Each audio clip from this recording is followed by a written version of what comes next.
always 2020. And that's what I Absolutely. learned. The hindsight is 2020. And then, you get in these experiences and you like, after you live through, you're like, that's right. Why didn't I see that? Why didn't I miss that? And so I want to give, Miss Ken an opportunity to respond to the question as well. I just wanted to piggyback on what she was saying, that yes, it always seems one-sided, like you're always to blame. But when we talk about relationships, there are healthy relationships, unhealthy relationship, and then there are just toxic relationships. And all relationships tend to have at least some of the first two things of healthy and unhealthy, patterns and communication styles. But healthy relationships don't live in the unhealthy zone and hardly ever reach the toxic zone, but they do have some characteristics of unhealthy because we're human. But to add to what Andrea was saying, the other part of it is, in a disagreement, you're arguing about something that happened. You're not arguing about why you're a bad person or what's wrong with you. So when you're in an argument with someone and it always turns volatile, whereas, you burn dinner, no, okay, I'm sorry I burned dinner, becomes you're stupid, you don't know how to cook. And it becomes like attacking and threatening and mistreating, and then controlling. So that's how you can tell the difference between something that is like a normal argument about dinner versus one that's more abusive. Absolutely. And it's funny you mentioned about the dinner situation. I had a situation where I was cooking, I believe it was cream of wheat, and I was stirring it, and it became a big argument because I was stirring it counterclockwise versus clockwise. Mm-hmm. And I wasn't cooking it because, oh, you didn't want to fix it for me. That's why you're not doing it how you normally would do it. And you're going to make it wrong. It's not going to be the same, And it just, that's when you kind of know, when that abuser, like, it's like they use any opportunity to try to demean and put you down and kind of basically intend to hurt and control and try to humiliate you, and it was also in front of, one of his friends, and it just became this big, this big to do. And I'm just sitting here like thinking I'm going crazy because I'm like, I know this is not all about some cream of wheat and me stirring counterclockwise versus clockwise. Like, this is insane, But it really did become a really big blow up. And that's one of those situations where you do, that's one of those real red flags. It's like, hey, this is a very toxic relationship that you're in, just piggybacking off of what you have just spoken about, just little things turn into big things. Mm-hmm. Mm-hmm. Yeah. What do you want to say something? And I'm sorry. No, I was saying.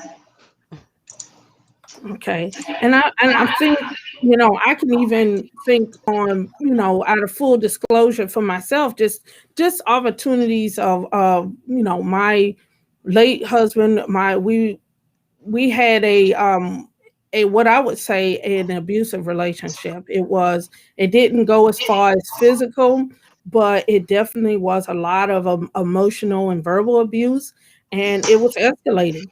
And like we were saying earlier in the broadcast, I didn't see it. I didn't think it was what I would say abusive behavior. And then I think was so tricky about it is that I knew about abuse. I learned about it in the textbooks. I learned about it in the classes. I'm a nurse by profession, and we screen patients for domestic violence and abuse, and so I knew all of it. Intellectually and cognitively, but when you're in the relationship, when you're living it and experiencing it, I didn't make that connection. And it was many years later, and being in it full time and starting to notice and question and like, that's not making sense. Things started to click. Can you explain, like, why does that happen? How is it that we disconnect? We know the knowledge, or maybe we don't know. But in my case, I knew the knowledge, but I didn't make that connection to my personal experience. So I recently had a similar experience where, I was seeing someone and they started gaslighting me. Gaslighting is when the other person tries to make you think that you're crazy or you don't Mhm. understand. Your perception of reality is wrong. So it would start with things like, okay, we're going to meet at the restaurant on this street, and then I go to that street and they're like, no, I said meet at the one across the street. And so you get to thinking and you're like, well, maybe I did mishear, or maybe I Yes. misunderstood. And you start to just naturally question, like, okay, well, maybe I wasn't paying attention, maybe my background was noisy, and then so on and so forth. And you just end up like in this hole where you're looking up and you're trying to figure out, like, how did I get down here, where I'm afraid to say what I think or what I feel. Mm-hmm. Mhm. Uh, Absolutely. yeah, Mrs. Reed, did you have anything you wanted to say? It looked like you had something right on the tip of your lips. No, I mean, I agree with everything she's saying. It's a very subtle, it's very subtle how it all, happens and how it all plays out. And you don't see those gaslighting signs early on, could be misconstrued for other things, or we're in denial, or a lot of times we want to see what we want to see, and we get caught up, in that kind of infatuation period. And it's just a very subtle thing, a progressive thing that you're not even realizing as time progresses, how you've been, how they've been gaining that control and manipulation and power over you over the course of a few months, or, a few weeks. And then, like, Ms. Martha was saying, it was just, you really start to doubt yourself and really start to think like, well, maybe I didn't see the sky was purple. I thought it was blue, but he did say it was a little hint of purple. So maybe, and you really start to think you're somewhat crazy a little bit. And then that self-doubt starts to kick in, and not to mention all the other complexities of whatever you're dealing with personally, self-esteem, self-worth, confidence, your own weaknesses and things that you're dealing with from whatever, experiences you've had over the course of your life, coupled with whatever they're bringing to the table too. That's right. And I, want to make sure that the audience is aware that, please, we want to hear from you. If you're just joining us, if you were having connectivity issues and you're just joining us, again, this is the platform. We aired at 7:30. We're talking about When Love Hurts. We have Miss Kent on, and she's a licensed professional counselor. And then we have Mrs. Andrea Reed on as our guest, as a survivor and a thriver of unhealthy relationships. And so if you're just tuning in, you're just joining us, this is where we are. We want to hear from you. And so again, I certainly could understand, for me personally, as living through some of this as well, how you can really feel like out of your desire to please. I think everyone wants to, please their spouse, please their significant other. You want them to be happy, and they're telling you these things. Well, you did a good job, except if you would have done it this way. Or I remember a Christmas where I bought my late husband a gift, and he was like, "Hey, it would have been nice if you would have did this." And I'm and it felt so, and it's subtle. It's not like he, attacked me physically. It wasn't like this crazy, all physical altercation. It was a lot of moments like that. Those ones that kind of just take a stab at you emotionally and mentally and get you second guessing and like, well, man, maybe I was being selfish, or maybe I didn't think about it that way. And it happened all the time. And the way I described it, when we would have numerous conversations, I would say, you know what, I feel like I'm running this race and you keep changing the finish line on me. And I feel like I'm trying to, like, I want, you tell me these things and I'm like, okay, let me take this and try to love you, try to learn from it. And then I'm doing this and I'm on this treadmill and I'm going. And it was like, that was okay. You made me happy except when you did this. And it just kept going and going. And so any one of you want to, speak to that? Yes, it was same situation when I was in this toxic relationship. It was with my college friend, and it was the same thing. Like I felt like I was running this race, and each time he was pushing the marker back, and every time I adjusted or accommodated the behavior, his behavior got worse. So each time he pushed the marker back, it was the abuse got worse, the language got worse, the physical abuse got worse, the demands got worse, and it was just kind of like, because in your mind you're thinking, well, if I just do this, then this will stop. Or if I just do this, then he will be happy. Or if I just do this, he said, if I just do this, we will go back to that moment in time that I'm holding on to when everything was great and gravy. Because that's like, I feel like throughout the relationship, it's like, that's that moment that you are constantly fighting to go back to, because when you got into a relationship, it was almost like a bait and switch kind of situation. They are like, they are the best thing since sliced bread in the beginning of the relationship to kind of get you in. They feel like you think they're all compassionate, they're considerate, they're loving, they're caring, they're all of these things. And then somewhere along the line, that's when that switch happens. And it's almost like you're in that constant race. And you're trying to get back to that person that existed, but only to find out that it was just all part of a game to just gain control, and power.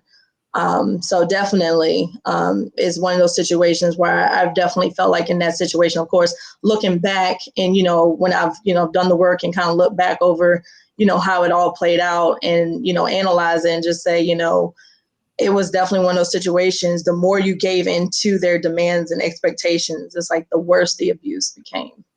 And that, from my experience. And Ms. Ken, I'm going to give you a chance to comment and then we'll go to our viewers. She pretty much summed it up exactly what I was saying. It's always like a constant race. Like the mark is just always being moved from one place to the next. And I mean, I don't have anything to add to what she said. she said she summarized it very, very well. That's right. And so I wanted to go to our viewers. A viewer asked the question: if you're a family member and you suspect your loved one is in an abusive or toxic relationship, what can you do or say to be supportive and help your loved one see the light? Great convo, ladies. Any of our panelists want to respond to that? Say that last part. Say the question one more time. If you're a family member and you suspect your loved one is in an abusive or toxic relationship, what can you do or say to be supportive to help your loved one see the light? Ooh, well, that's that's a tough one. I mean, I don't know who the viewers on here know that Natalie is my sister. And and I had, have been in that toxic relationship, and I had, I don't know. You mind me sharing, Natalie? You mind me sharing? No, we don't let you be yourself. Okay. It was when I had met, her late husband, and there were things that I had experienced that I know that she had not experienced. And I was able to immediately pick up on a lot of the things that I had experienced in my own personal relationship. And I tried to, run interference, I tried to do a lot of things to try to run interference to try to get her to see the things that I was seeing. But then what I realized, and to the viewer who asked the question, what I realized at the time, the more you push, the more you're going to push that loved one into the arms of the abuser. But I will feel like, for me, the best advice looking back, if I was to give myself this advice looking back, would just to kind of do kind of what we call motivational interviewing in occupational therapy. Is kind of getting the person to dissect and come up with their own solutions without them feeling like you're the one who's giving it to them. So I think looking back, I think I would have took a different approach to have more of a conversation to kind of just bring up certain things or certain behaviors to my sister to say, hey, you notice this, or do you realize this, or how does that make you feel, when he does X, Y, and Z? And that would have kind of planted the seed and maybe would have started to kind of get her to think, have that extra sounding board, that extra voice that was other than his. Because a lot of times what I've noticed too, with my abuser at times, he wanted to be the only voice in my head. So I wouldn't have much of an outside influence to really be privy to, the mind games and the control that he was trying to maintain over me. Mm-hmm. Thank you for sharing that. Ms. Kent? Yes, I would say the number one thing you'd want to do is get educated. Know the different resources out there for yourself. Know what abuse looks like, and then have those resources available for your family member or your loved one.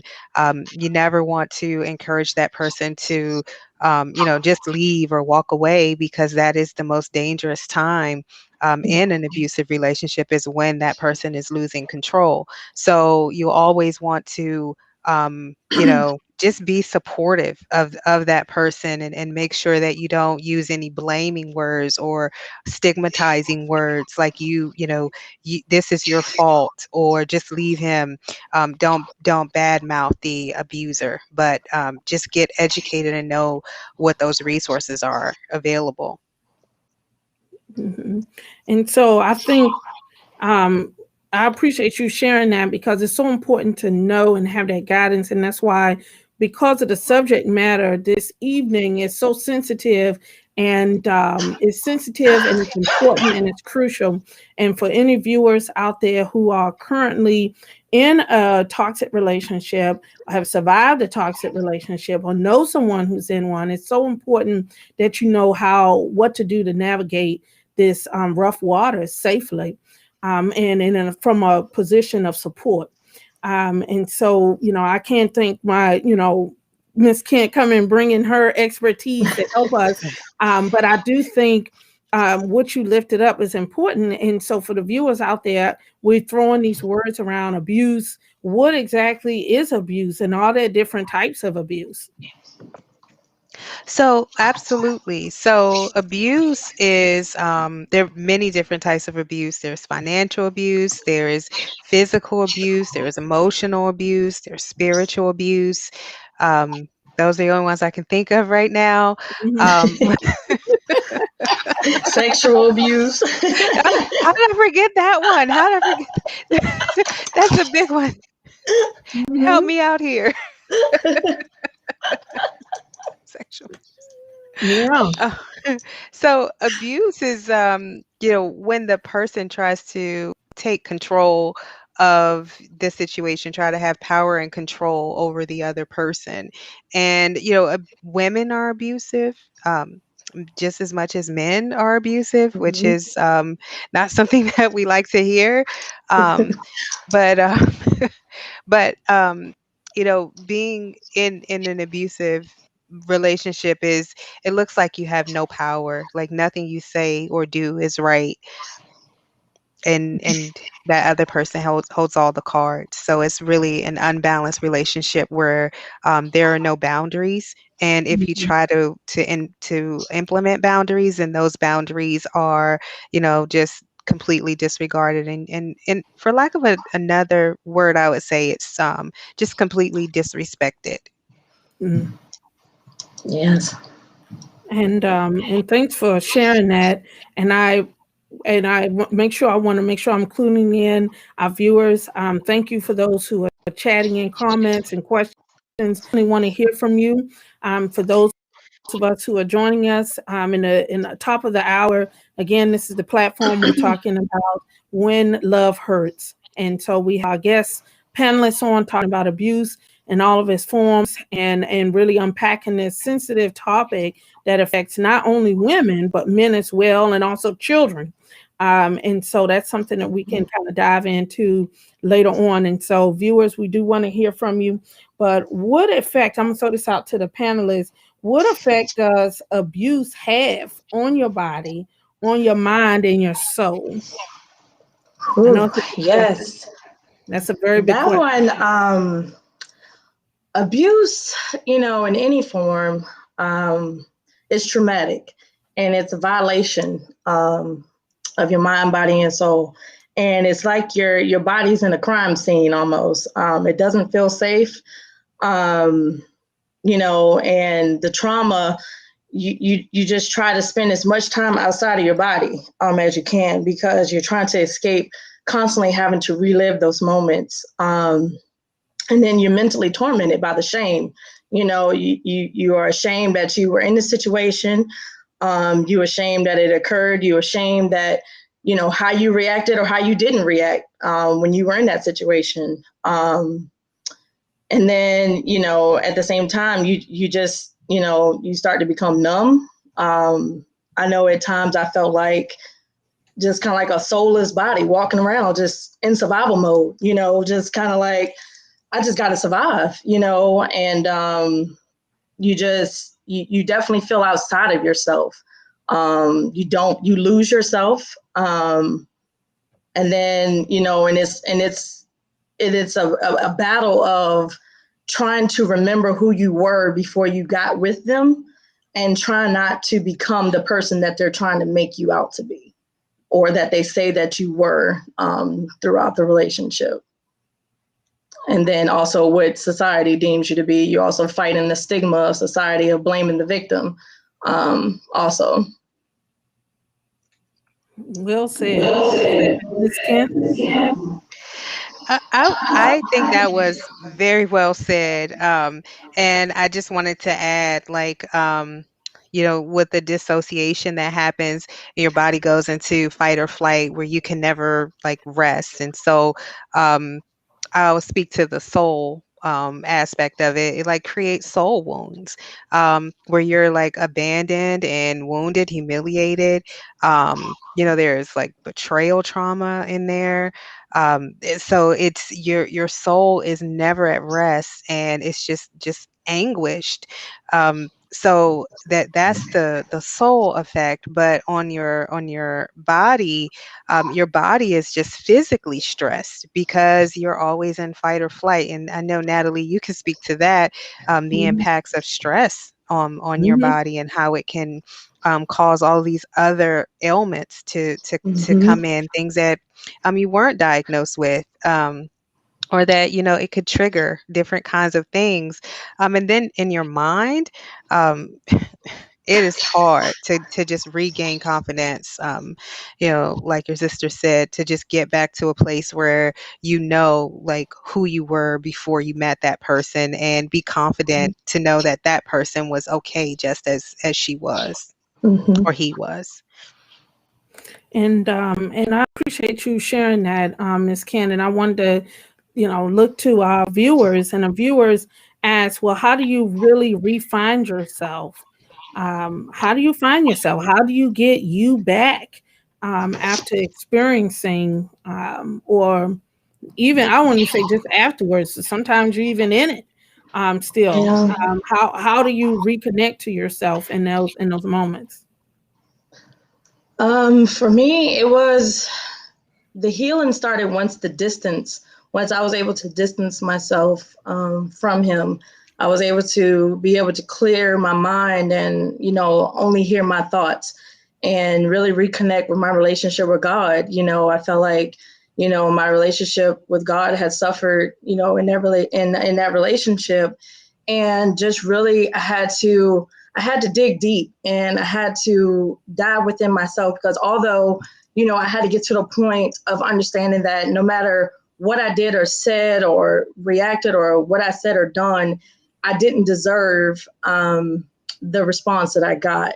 And once I realized that, and knowing that there's still a part that we all play in a relationship, and coming to acknowledgement of that, and just figuring out what role did I play in the relationship, and trying to figure out where was the breakdown for me? You know, where was my, you know, where did I go wrong? What made me stay? Or what were the things that, you know, that I was dealing with prior to the relationship that was kind of brought to the surface that I wasn't even aware of, that, you know, was an issue or a problem prior to the relationship. And just really digging deep and finding my relationship with Christ again and getting rooted and grounded in that.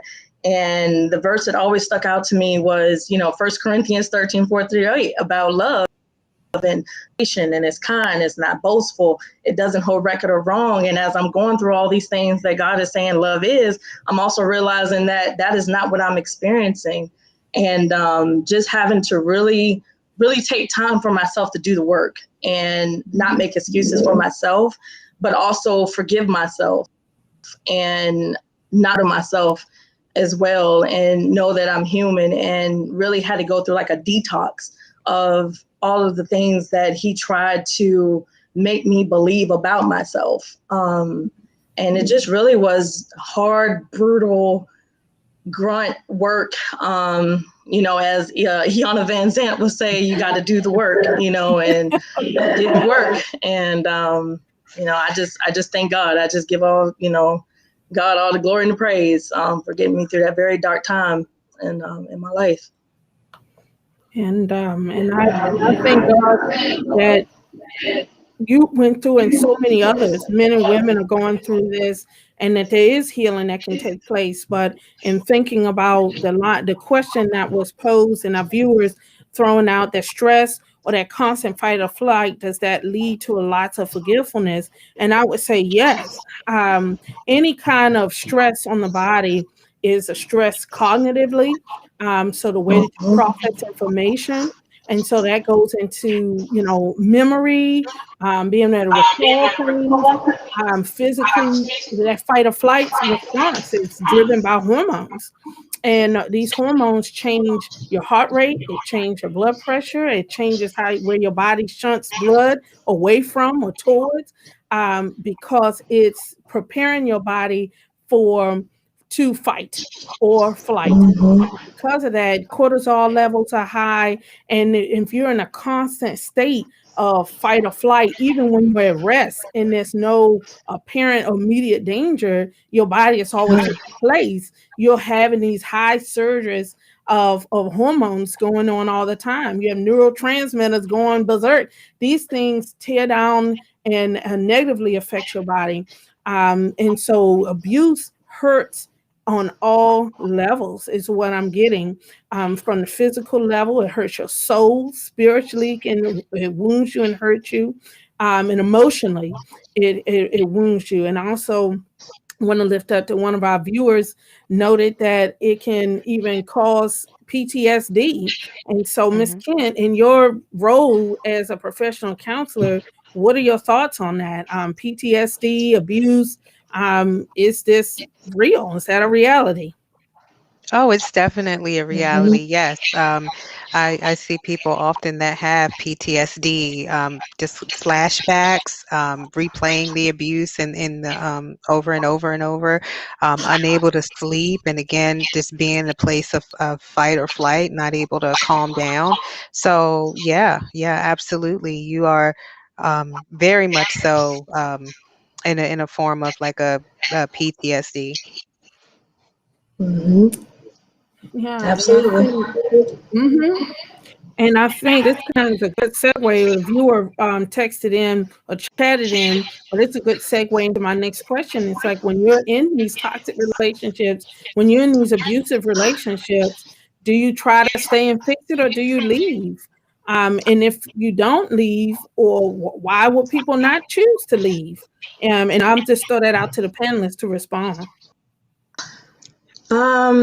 While you're in it, you try to fix it. Just naturally, you're going to try to fix your relationship, even though for some reason, you know, it's toxic and it's not healthy, but it's kind of what you've been conditioned to. It's what you've gotten comfortable and accustomed to. So naturally, you try to fix it. But of course, hindsight is 2020. And, you know, if I was in that situation today, I would definitely try to leave. But kind of leading into why people stay in abusive relationships. I kind of hate the narrative that society puts out there of, making it seem like it's a simple decision to just say, oh, I'm just going to up and leave. The first sign of abuse, like, oh, I'm out of here. It's not that simple. And abusive relationships are extremely complex situations, and it takes a lot of courage to leave. Abuse is about power and control.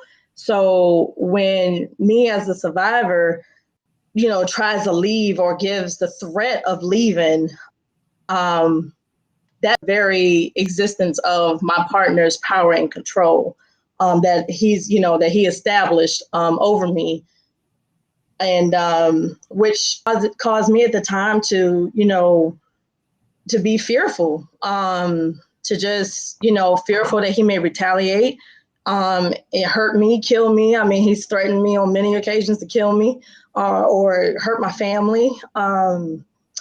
So leaving is like Miss Martha was saying, it's the most dangerous period of a survivor's time when they're trying to leave.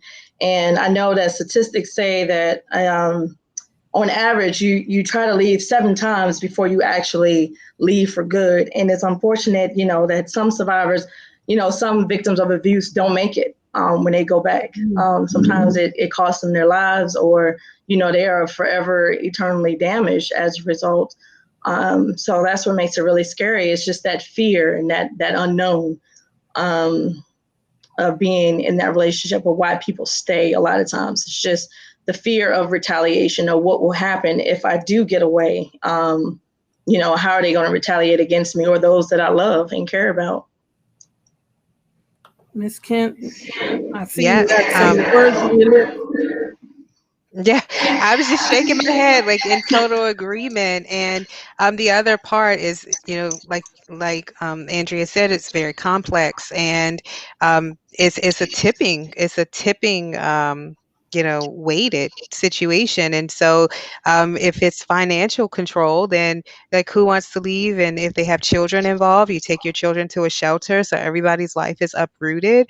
And then there is like the I don't want to say reality, but the thought that the person has that the abuser is not a bad person.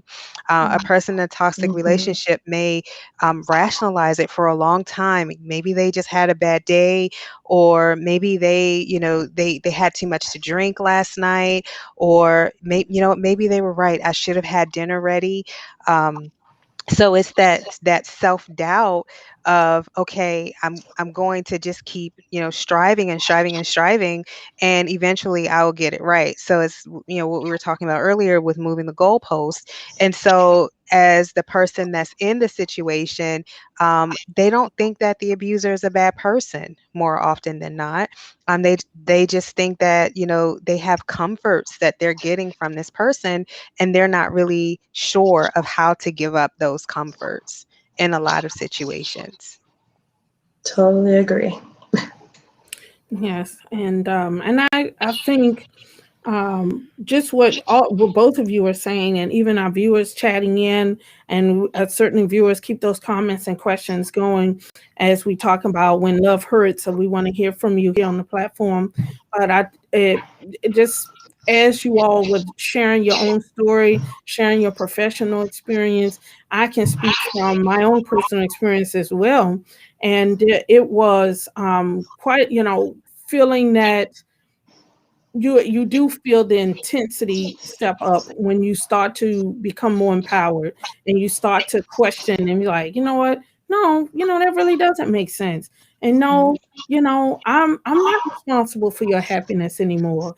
And then they turn up the heat. They turn up the heat on you, and I'm going to leave. I'm going to do this, or you're not going to make it without me. You can't do this without me. And so it's that emotional and mental prison that they try and cage, that you feel like that the abuser is trying to keep you in, so to keep you under control, and thinking too free, being too connected. I know earlier in the broadcast we mentioned about, them trying to isolate you and not wanting to have other influences come into your life, other thoughts, other ways, and it's to really just reinforce that, I am the center of your all. I'm the one who is best for you. I'm the one, and you're the one who has a problem. You're the one who can't make me happy. You're the one who can't be loved. You're the one. And so you just, it's an entanglement. It's an Yes. entanglement, Yeah. all levels. And I want Yes. to just turn to our viewers. Our viewers chatted in. If my kids witness the abuse or maybe even abuse themselves, what do you recommend to help them cope and heal? And I'm going to throw that out to the panelists. I'm gonna go with the professional on this one. It's like, I defer to the professionals. I would say the most important thing with kids is messaging, making sure that they understand that it wasn't their fault, and then getting them connected with a good child therapist. And I will say someone that specializes with children who have been abused. That is so important, that it's someone that does play therapy, does sand tray, that could help them process the abuse. But the most important thing is messaging, and helping them to understand like what happened to you was wrong and it shouldn't have happened and it wasn't your fault, but making sure that they are after, removed from the situation in a safe way, that they're in a loving environment. Mm-hmm. And I would say, unless Mrs. Reed, you had something you want to add, I certainly don't want to take over. No. I mean, my experience was, I didn't have, any children with, my abuser at the time. So I just leave that to the professionals to speak on that. I can give my opinion, but I don't want to give the wrong advice.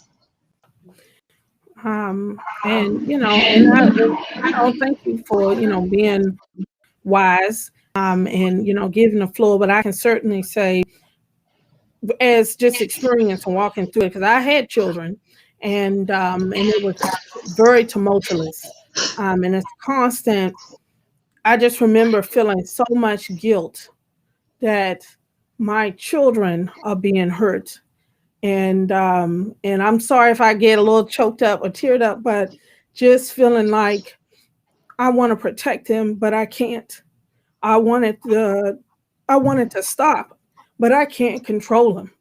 And just feeling that mommy guilt and feeling like that helplessness was it was it was just unbelievable. It was an unbelievable pain to feel and to be in that place. And just as Miss Kent raised up the importance of getting counseling, getting support, professional counseling, um, pastoral counseling, and I would say all of the above. I'm a Christian woman. Um, I'm not speaking against, spiritual divine intervention healing by any means. I believe God is a healer. But I do think God uses the body of, he uses people to help us walk through these things. And I can remember taking the children to counseling, and starting to feel empowered, because it's like, I learned that my children are more resilient than I thought they were. And that even if I couldn't control him, and I couldn't control all of the variables, I can give my children the tools to strengthen so they can bear and they can overcome and we can make it together. And I had to start shifting the way that I think about that, because even just talking about it, I tap into that pain and it hurts and it's very raw. It's very raw. Any of the panelists want to speak to that?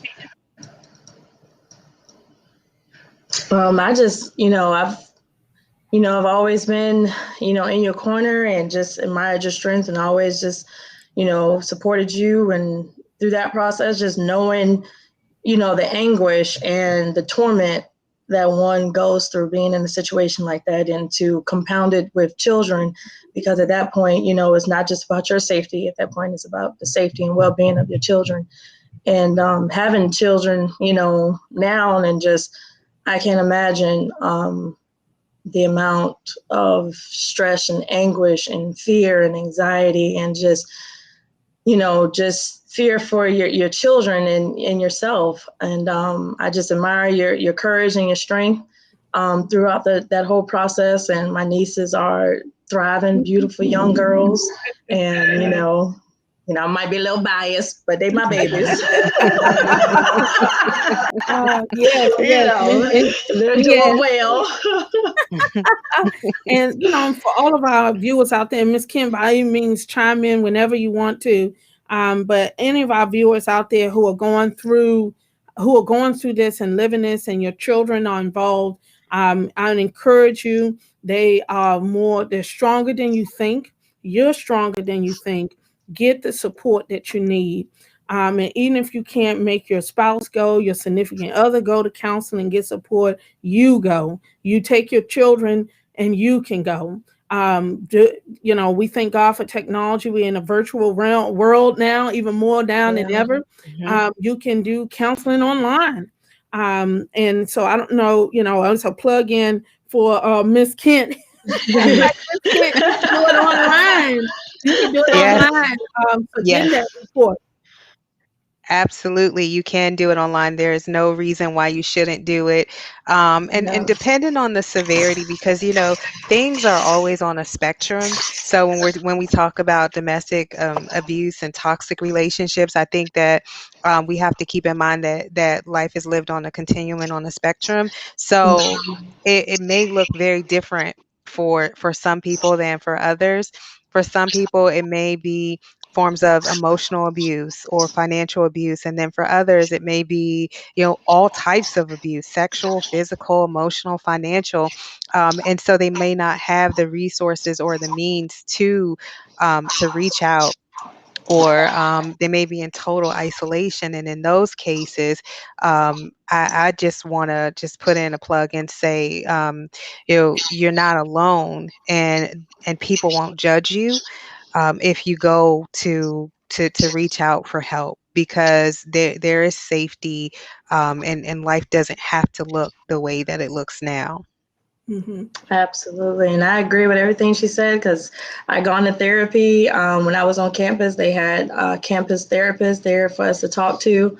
And I utilized that, and I've gotten therapy outside when I was after graduating, and definitely a huge advocate for seeking counsel, and your church, your pastor, just definitely just utilizing those resources that are out there, and realizing, just like, Ms. Martha said, that, there's no judgment. They're definitely there to help you, navigate through all of your emotions and all of your thoughts and ideas, and anything that you may have questions or concerns about. They're not going to make you feel like you're stupid, or why are you thinking this, or why are you feeling this, but actually help you navigate through it, so you can begin to heal and get back not only to yourself, but a better version of yourself. Absolutely. And there's strength in community. There's strength in being in the light. When you're in the darkness and shame and secrecy, wickedness prevails, because there's no counteracting those negative thoughts or feeling. There's no one saying, hey, let's think about this a different way, or what, I think let me try to step in. Because when you're on the front lines of your own issue and you're getting beat up emotionally, mentally, and even physically or spiritually as you're going through this, you become weak. And and the word teaches us that when we're weak, Christ is strong, and He can be strong through others. You don't have to bear it and be all and everything. And I think of course, I don't speak for the entire race, but I will say I feel like in my experience as a Black woman coming from being raised and brought up in a Black church, there's so much, I don't need counseling. All I need is Jesus to Mm-hmm. get me through. Um, do I think that's true? Absolutely, yes, but I think it's not quite the whole truth. I think people are missing some of that. Can you all speak to that? Any of the Yes. panelists? I mean, absolutely. It's a all encompassing, like, ordeal. You get, God gives us wisdom to, seek out those things that, we get it through him. We get our strength and understanding and guidance through him, but he also places people here to help us along in that journey too. And I definitely feel like, is wise to, receive counsel from, the professionals, from people who have experienced it, have a community, a network that you can, trust and have an open conversation with about it. Because a lot of times, coming out of that situation, I didn't feel like I could talk to somebody that was close to me, or that could really understand it. It was really hard to kind of open up, because a lot of that shame and guilt, and then just the stigma around abuse at the time. And somehow, some people would think, you still had some part in it, or it was partly your fault. And it's a lonely feeling. So I definitely would say to reach out to those who are put in place, that God has put in place here to help you in those situations. Kent? Yes, I was going to just say that if you look at counsel in the Bible, the Bible is filled with wisdom and scripture about counsel and seeking counsel and seeking the advice of, of our wise counsel of our spiritual leaders, and God, God is a great counselor himself. And so it's something that is in the construct of how God created the world when it was formed, is that we need counsel because we can't really be left to our own devices to figure things out.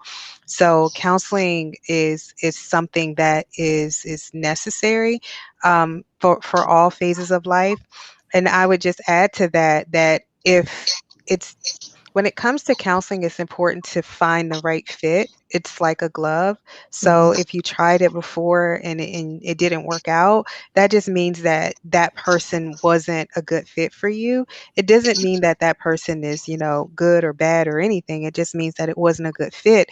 But it's important to go to someone and figure out, like, what's in my heart, what is going on with me, and who can I really just get naked with and be honest about what I'm feeling and experiencing.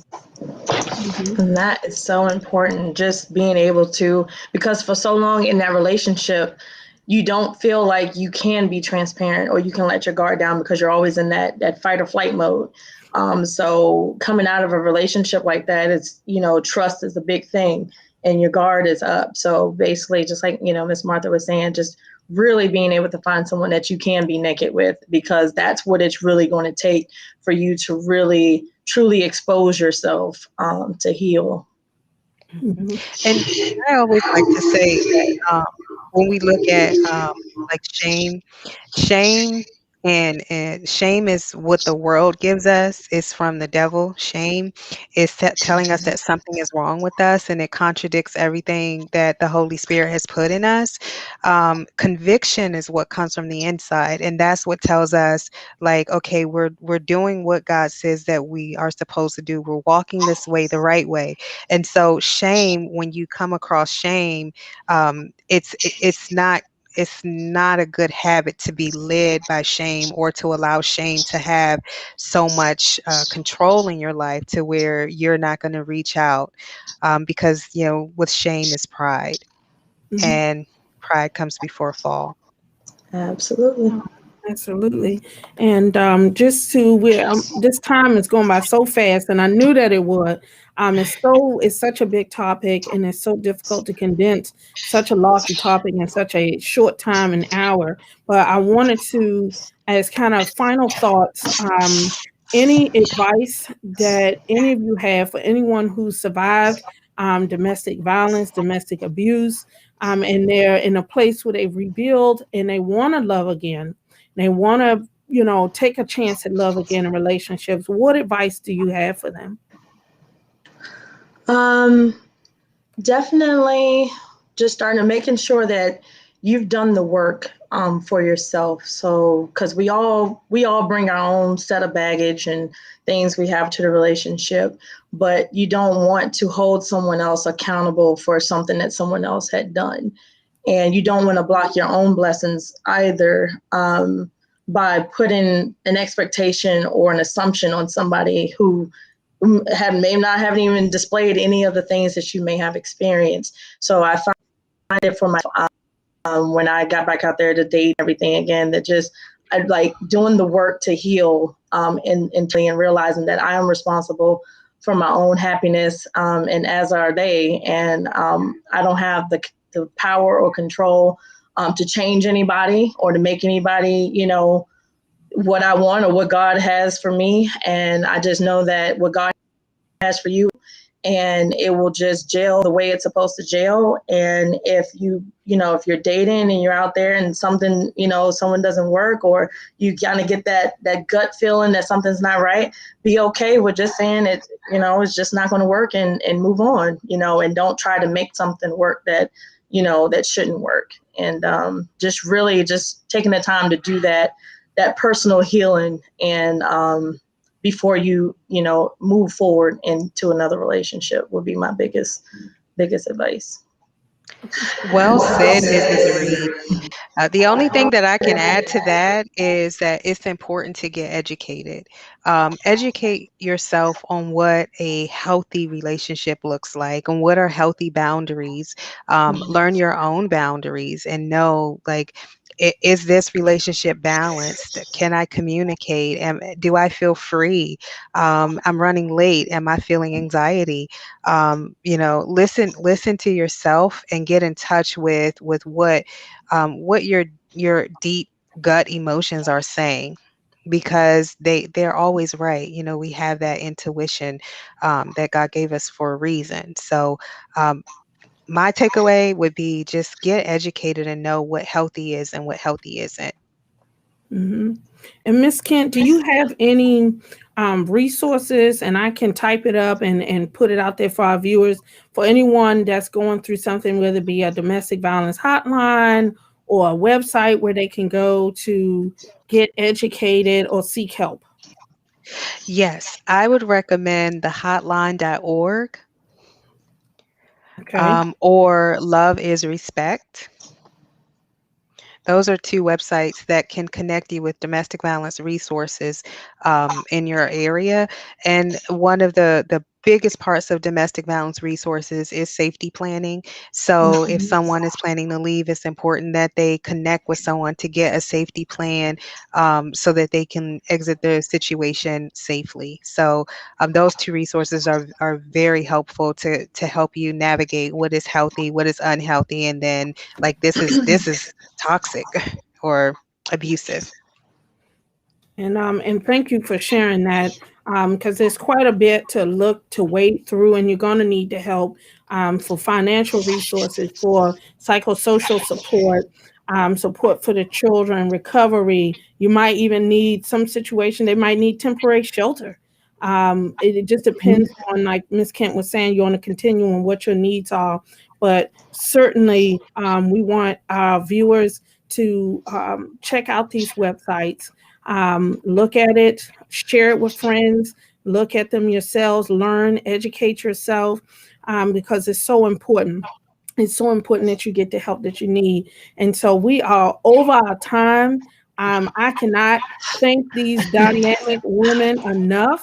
I cannot thank these dynamic women enough for coming on, for lending, for sharing your story, being courageous and bold, for Miss Kent sharing her expertise and her wisdom. And even, and Andrea, you certainly shared a lot of wisdom from experience of living through it yourself.